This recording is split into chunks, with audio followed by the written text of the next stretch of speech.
Daisha D. And it's Jay Stan. And welcome back to the In Retrospect podcast, where we look beyond the surface to find understanding. Bring you laughs, knowledge, and culture. So sit back, relax, and enjoy the combo. So today, our special guest is Dr. Pia Scott. She is a licensed professional counselor in Georgia and South Carolina. She works in higher ed. She got her doctorate at Drexel University. She's worked in nonprofit, and she also graduated from South Carolina State University. Got on her chest today, y'all. Bulldog. As the holidays approach, I noticed that for some reason during this time of year, you have these old connections, whether that be friendships or romantic, who just pop up and hate all of a sudden time. And sometimes, when it first started to happen to me in adulthood, I would think, oh, this person thought of me and they cared enough and then as time went on, I just felt like some people didn't know how to let things go, whatever, they didn't know how to let it go, which brought up the conversation of attachment, being attached to a relationship or someone versus actually loving them. We define attachment. So attachment is how you bond with another person. And Bowlby was one of the researchers that first talked about attachment, where as when we grow up and when we're children, how we attach to our parents, the stages of development, like when, we first come into contact with our parents, which is, or our caregiver, which is crucial because that plays a role in how we view relationships, how we bond with other people, how we, get along with one another emotionally. How are we connected emotionally to individuals as well too? And so based on that, and with his research, he basically talked about the importance of your caregiver being there. And if you didn't have a caregiver, with the crying, if you cried as a child, but there was nobody to respond, then how does that impact the way that you express your feelings? Can I express my feelings then and be connected to somebody, or do I hold those feelings in because as a child I did cry, but I never received any type of support, or nobody was there, nobody cared? So it's all about bonding and making that emotional connection and attachment to another person. Yeah, I completely agree. When I hear the word attachment, I always think about something that will draw you to somebody or another individual. And when I do say that, I also do mean friendships. I know when everybody hears attachment, they automatically think, oh, romantic, but nah, it can also be friendships as well. And when it comes to that, usually it is something dealing with something that you see in that person, or something that, spikes your interest, your curiosity, or they may even have the same common interests as yourself. And that's what draws you to that, said person. Also, I wanted to hit back on what you said just now, Daisha, why people randomly will pop up around this time of year. Also, the seasonal depression is a real thing. So when seasonal depression occurs, there's a lot of people that go back to like what was just discussed by Dr. Scott, as far as being drawn to people that actually bring common interest to you, or you believe had common interest in you at some point in your life, even if you don't talk to them regularly. All of a sudden you want to try to tap back into that, even though, it's not ideal for everybody and all parties involved, but that tends to happen. Yeah, I mean, my view of attachment is very short. It's just what's familiar, which makes sense for what you just described. Like, this is a familiar thing to me. It fills some kind of void, and it's honestly kind of based in selfishness, because it's like that person is just fulfilling something for you. Yes, what you like. Yeah, it's a level of comfort.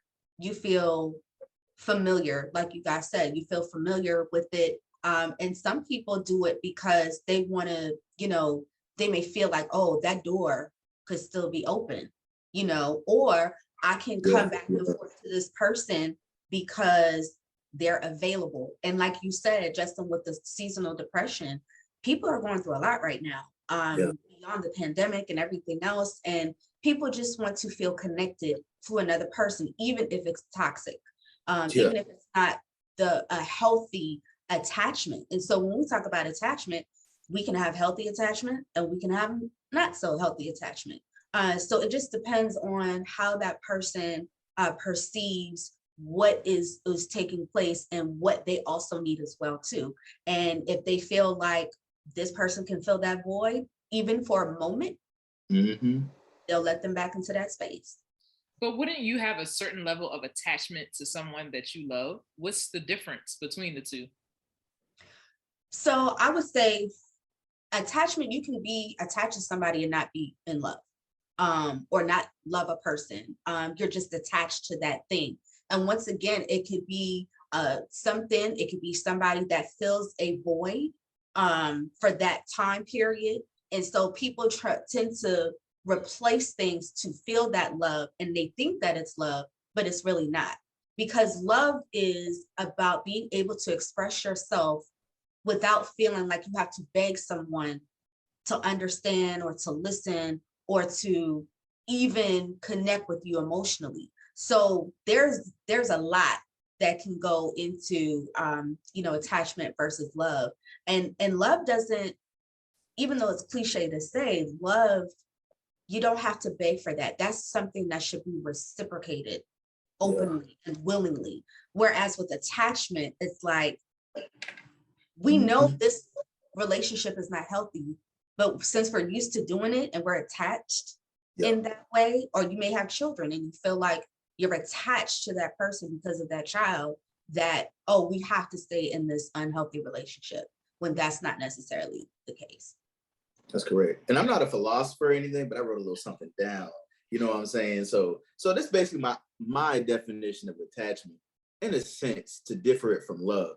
It says the idea of wanting the idea or falling in love with the idea or the service that someone exhibits to you. And what I mean by that is that when somebody shows you something that you want, you can't get enough of it. You continually want it to keep happening and continuing on. I'm not a philosopher or anything, but I will say this. With attachment, it can, and love too, love can be the same way. But I feel as though attachment, it can turn into being very possessive a lot faster than love, because I feel like, as the cliche goes, you always want to let love grow. I don't know, a lot of people may have not heard that. So yeah, love grows as time goes on. So the old folks say. We're all gonna be old at some point or another. But yeah, just roll with me, Dacia. Roll with me, Dr. Scott. Here we go. So all I was saying is that, attachment can be termed possessive from the simple, reasoning that you stated earlier, that yes, it's a selfish feeling. Like, oh, I need this person to fulfill these needs, whether it be short term or long term. And with love, it's one of those things where it should be sustaining. The difference, to answer that question, would be that love should be sustaining, and attachment could fall into love at some point or another in there. But attachment is like an add-on to love. So basically, you got a heart, and possibly you got like a plus or a minus right beside that heart. Yeah, you like that now that on fire. Yeah, so I don't think that people recognize whether or not they're attached versus in love with someone, because going back to the attachment styles, if that's what you know, that's all you know. And in your mind, that is love. So when you're creating those same types of patterns and relationships, you're in love with that person because this is what you know, this is what you're growing up with. So I guess how can one reflect and recognize, like, wait a minute, I'm attached to the idea of this person, to this relationship, but I'm not in love with them. How can someone recognize that? Well, first, like you said, noticing the patterns, and how are you guys bonding? Are you bonding through trauma, or are you bonding authentically? And some of those, and what some of that looks like is, if you are bonding through trauma and the same psychological patterns, like we talked about before, you need that safe space. So that person feels like they may be saving people. And so they go into the relationship trying to help, And then the other person sees that and they attach themselves. And it's like, okay, now I have somebody who's going to do for me, somebody who's going to make sure that I'm taken care of without having to give anything. So are they bonding with you through trauma, or is it authentic? Once again, you may have a relationship where your attachment style might be avoidant, dismissive. And what that means is that there is an issue and your partner may say something, but you avoid it because you don't have that same emotional healthiness that the other person may have. And so if there's like an argument or a disagreement, that person who is avoidant and dismissive will avoid the conflict and dismiss like there is no issue, there is no problem. When in actuality, there are several problems that can be resolved through healthy communication.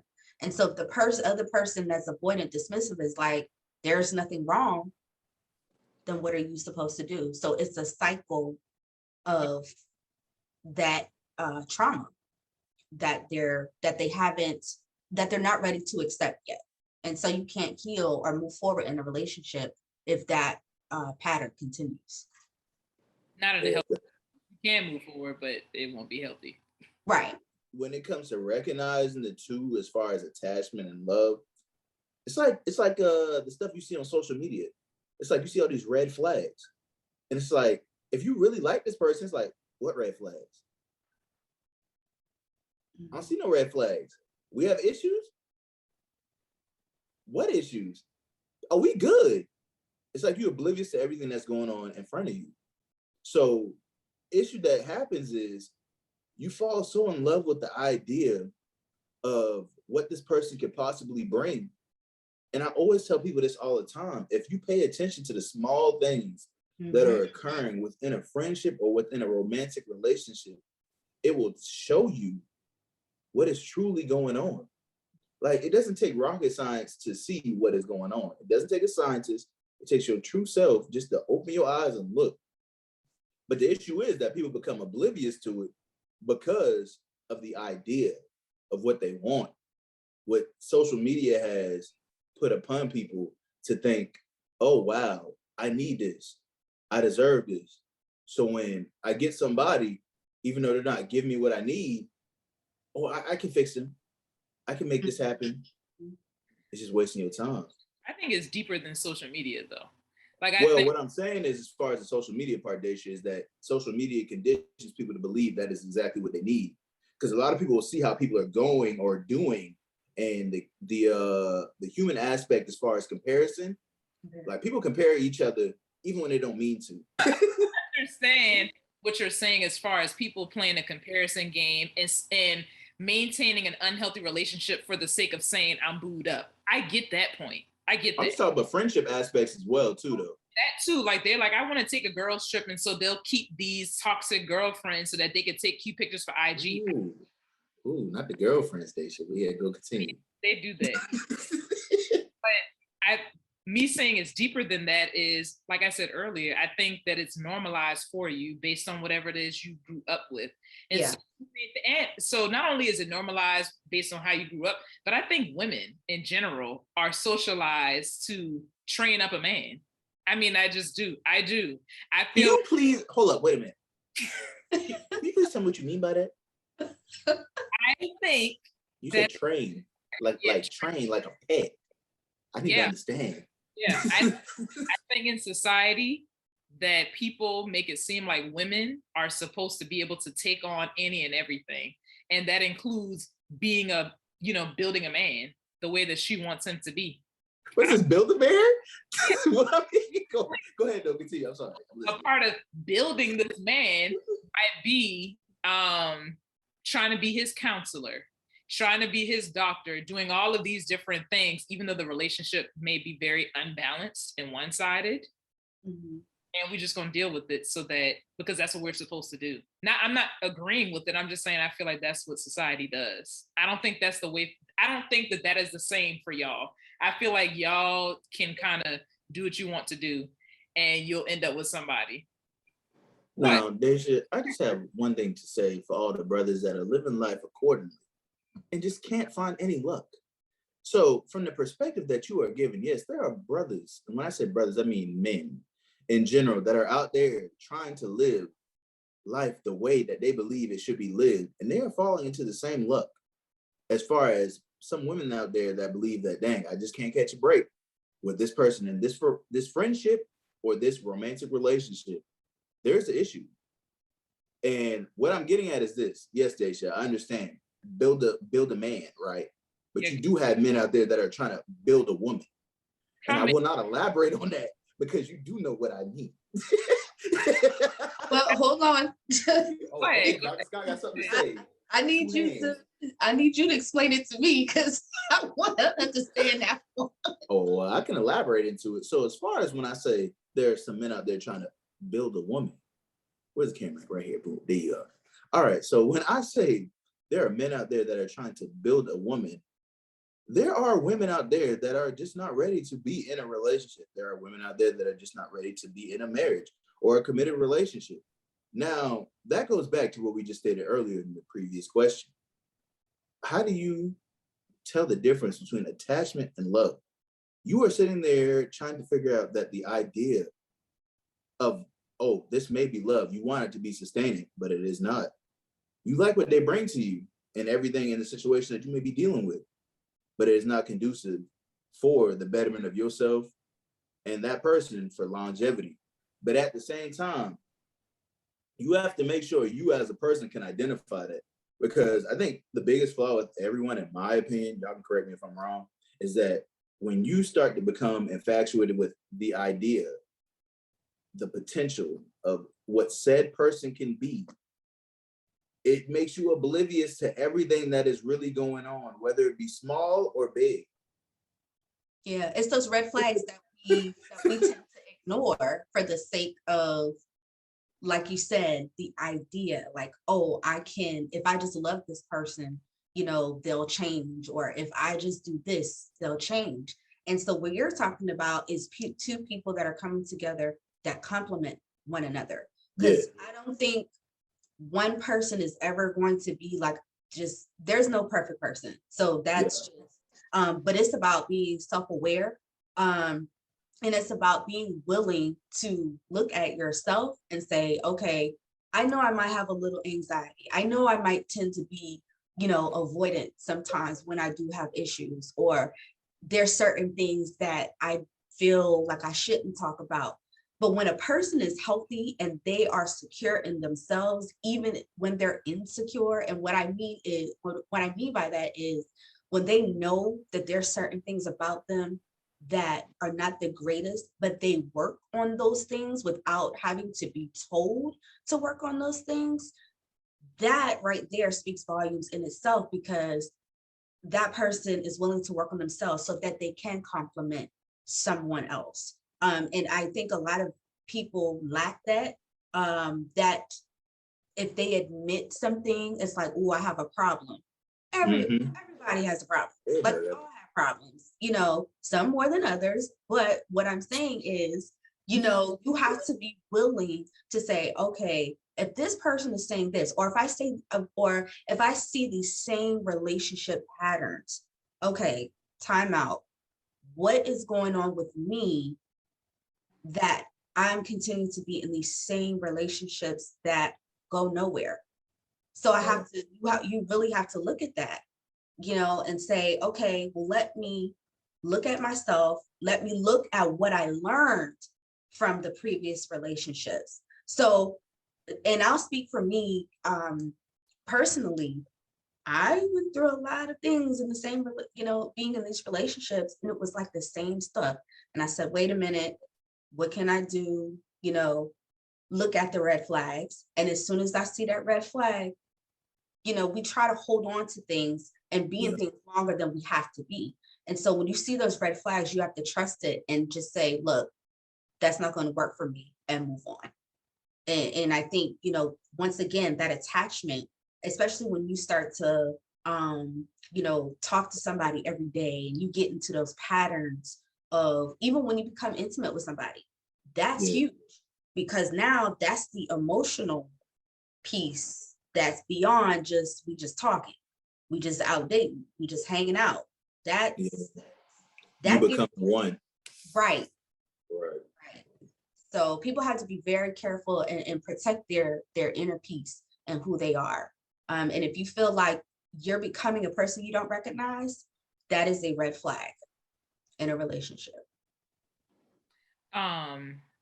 You said a lot of things. Yes, Also, Daisha, let's talk to us, Daisha. We need to hear you. I was gonna say, I'm thinking out loud. So I feel like it's harder for me to recognize red flags in Mhm. relationships than it is in romantic relationships. I feel like when I've been out or dated or whatever, I can say, okay, this person can't, this person can't communicate, or this person isn't dependable. It's easier for me to recognize it romantically than it is for me to recognize it in friendships. And I honestly feel like it's harder for me to let go of friendships than romantic relationships. And I don't, because I was going to ask, how does that show up in friendships, attachment Yeah, versus, go ahead. You on a roll right now. no, that, like, You no, that, no, you was doing good. You was about to tell us how it is hard for yourself to no, let go of the friendships because it's hard for you to do, what's the word? I think it's hard. Decipher versus the romantic relationship aspect. Could you elaborate on that, please? You're Thank getting real into it.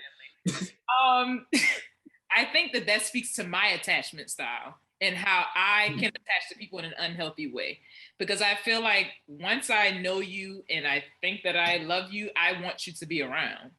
So I tend to hold on to people in my life well after that relationship should have probably expired. And Expired like milk. I mean, hey, like any person that I don't have a close relationship with is not because we had a sit down conversation that this is the end for us. It's because we literally just just gradually stopped talking. Gradually. I've never sat down with a friend and said, hey, this is not healthy for me. So I'm gonna head out. Yeah. I've never done that, and I don't know that I would, but I have noticed as time goes on, I am in therapy, and I start to try to be healthier, that the people around me who don't want to grow, who don't want to become healthier as well, their actions become irritating for me to the point where I've either Not the I word. Conversation, huh? You said the I word, irritating? Yeah, irritated.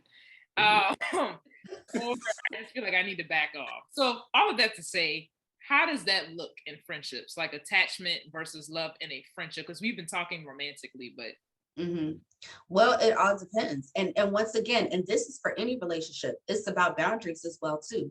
What are the things that you're willing to compromise on, and what are some absolutes that you're just like, nah? And for me, one of the biggest things is communication.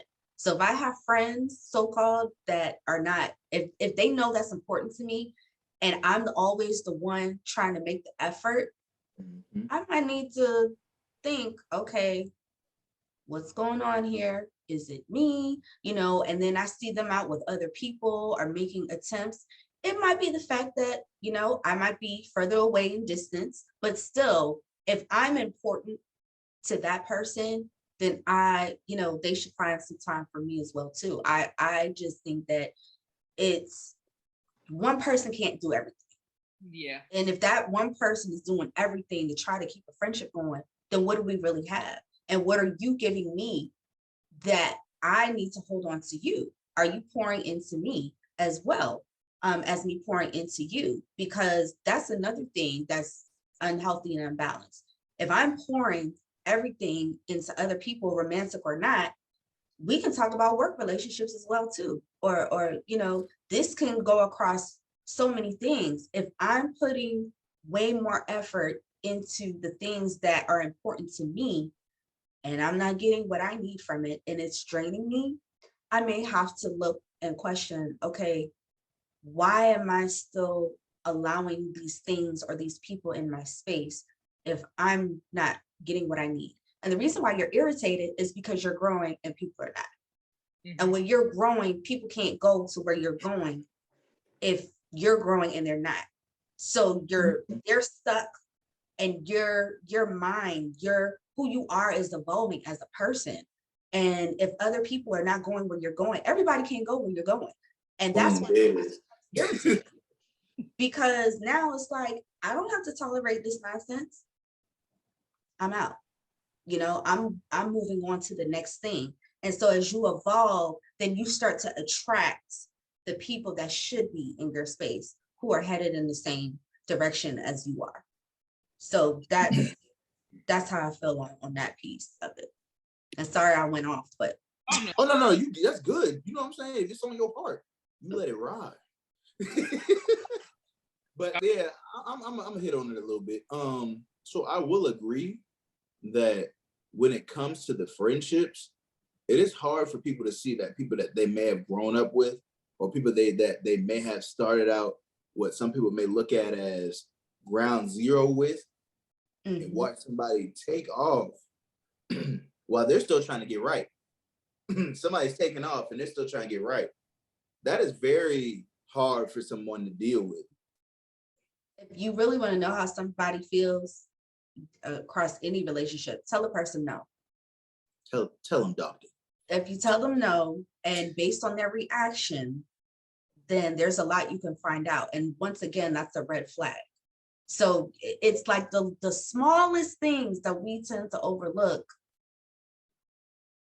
We keep being in these same relationships, and it's like, it could be the smallest things if you tell somebody no. And even with friendships, I had a friend that I was friends with for like forever, and to this day she and I are no longer friends. And I just noticed that I was always the person doing everything. Yes, pouring everything into the relationship.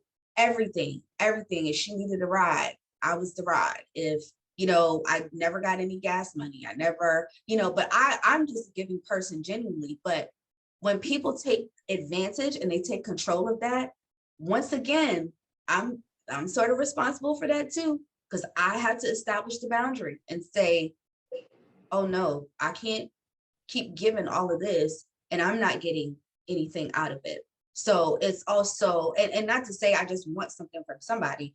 That's not what I'm saying. But what I'm saying is that the boundary needs to be there so that I require something as well as the other person. So, this is just not free. You just can't, get whatever you want and not expect to pour back into somebody else or to do something for somebody else. And so I've had, and I thought she and I were going to be friends for like forever. There were things that I went through, like the death of my father. And then I look back as I got older, like you said, Justin, I got older and I had to think like, wait a minute. She never came to the house. She never asked me how I was doing or how I was feeling. And this wasn't until years later. My father died in 97. So, but this wasn't until years later and I got older and I was like, wait a minute. She never once poured anything into me. And in my moment, in that moment when my father passed, that was rough for me. So even in my roughest moment, you have to look at those things. Are these people here to just get things from you, or are they there for the long term? Like no matter what you're going through. And that's the same thing in your romantic relationships as well too. It's like, what is that person doing for you as well?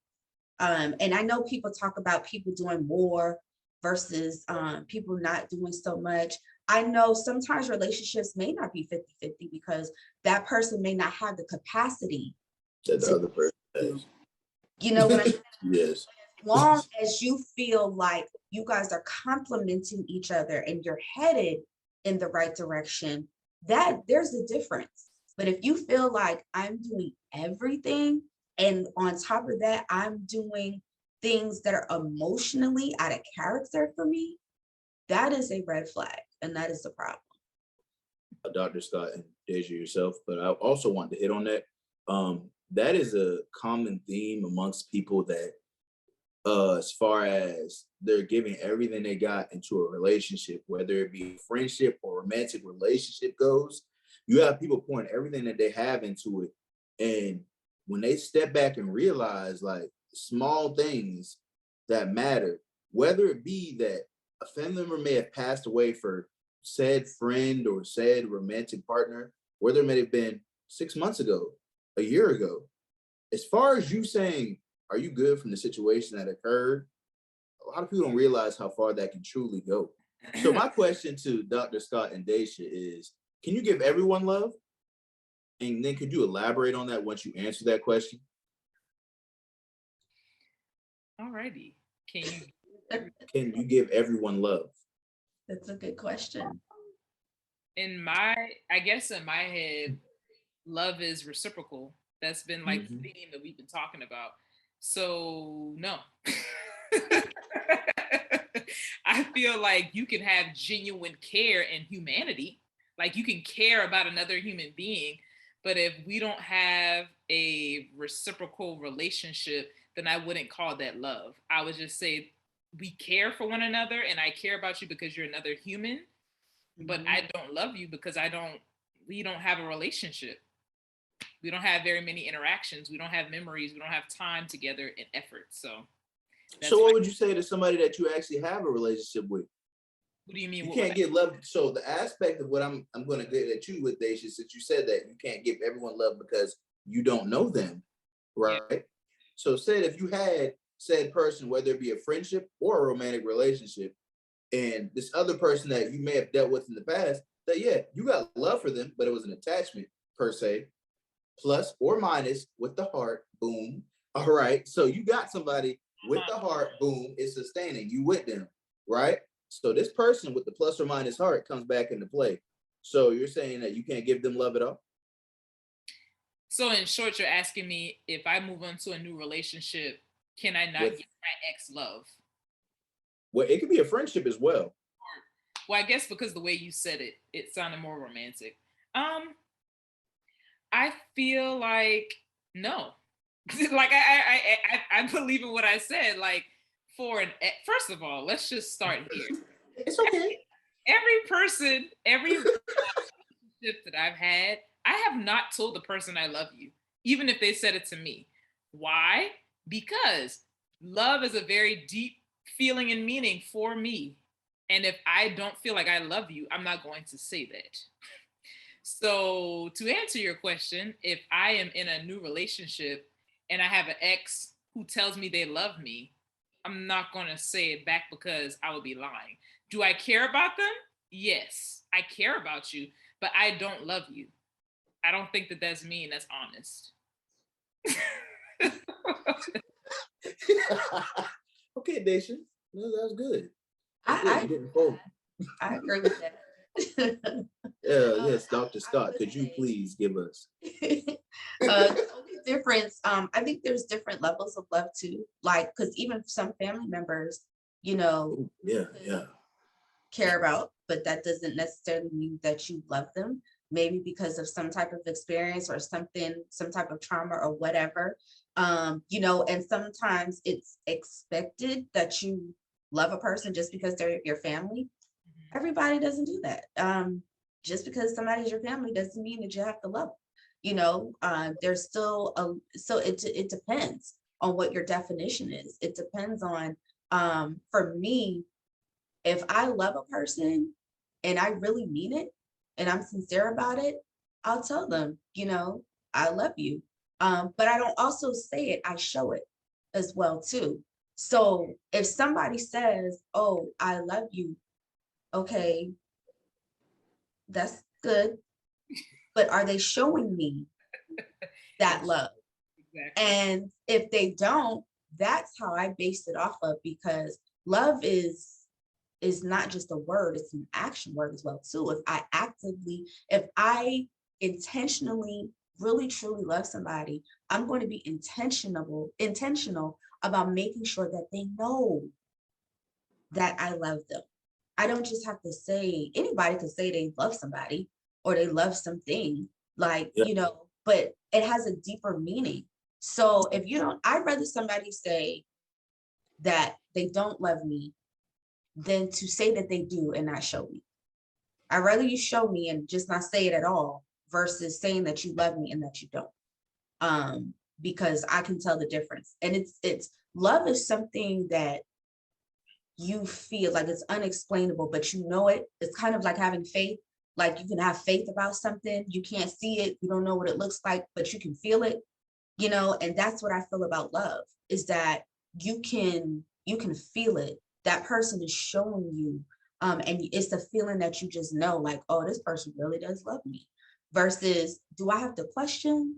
Am I questioning? Like some stuff you're doing is a little shady. So you say it, but you know, I don't, if I have to question it, don't tell me you love me at all. I have more respect for you if you just don't say anything at all. Mhm. And you know, love is something that love is hard to come by. True love, that real love is hard to come by. And so, like Daisha said, if you don't mean it, don't tell me. And if I don't mean it, I won't tell you. And we'll leave it at that. You like that, don't you, Daisy? Yeah, I bet you do like that. I'm really not. I just believe in transparency at the end of the day. Mhm. Why do people find it so hard for themselves to differentiate the difference? And I know we did hit on as far as red flags, blue flags, they love it. But when it comes down to the bottom line, as far as where did this conditioning come from that makes them want to wait till the end to believe, to fall in love with this idea? Where did this idea begin? Where did that come from besides social media? Well, I don't think that's why I was saying earlier. I don't think it's social media. I think it's deeper than that. So talk to me, Daisha. Talk to me. Going back to the attachment style, we talked about avoidant, dismissive, and then there's anxious attachment as well. And those two types of people tend to attract each other. And so you start to mirror the relationships you have with your parents subconsciously. It's not something that you're actively trying to do, but it happens. And so once you're mirroring those same patterns, you think, oh, this time is going to be different. Right. Like I'm gonna make this work, and then it doesn't work with the first person. You go, it's like you're having the same relationship just with a different face, because Ooh. subconsciously you feel like you're going to make it work and it's going to be successful this 10th time. And why do you think people think that way? It's going to be successful the 10th time. Within you, it's something that you have to first recognize, like, hey, this is not healthy. Because based on this conversation, attachment seems to be based in fear, and it feels confusing and it feels bad, whereas love seems freeing and positive. So the person has to first be self-aware and notice, hey, this relationship does not feel good to my nervous system. Why do I feel anxious when I text this person? My stomach starts to hurt because they don't respond. Or Yes. you have to recognize that, hey, this is a problem. This is not healthy, first of all. Then second, do something about it for yourself. Like go to therapy, journal, meditate, pray, whatever that looks like for you. Can you give me an example of that, Daisha? Of what? Of what that looks like? Like, so discover that that's happening. Yeah, so like Hold said two people, and when is that? I don't know. Go ahead. I'm sorry. You leave me. No. I want you to ask your question. Explain what.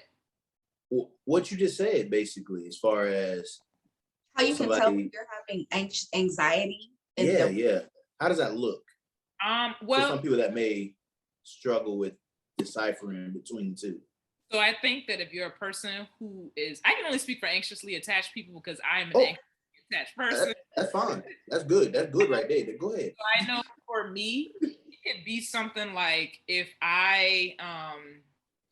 we plan to go out together on a date and you're 20 minutes late. Ooh, Lord. First of all, that irritates me. Second, I can start to feel it physically. Like, you know, when you get anxious or worried about something, your stomach, like you get butterflies, like that type of feeling. And it's something you can't even control. That's why I said, if it makes your nervous system shut down, then it might not be it for you. You know, some people love that feeling now. Like, I can't even lie to you. I don't. Some people love it. But see, I used to be that way. I used to be anxious in my attachment style. But since I've kind of grown and I'm learning myself and I've really accepted the way that I was feeling, and I was like, no more.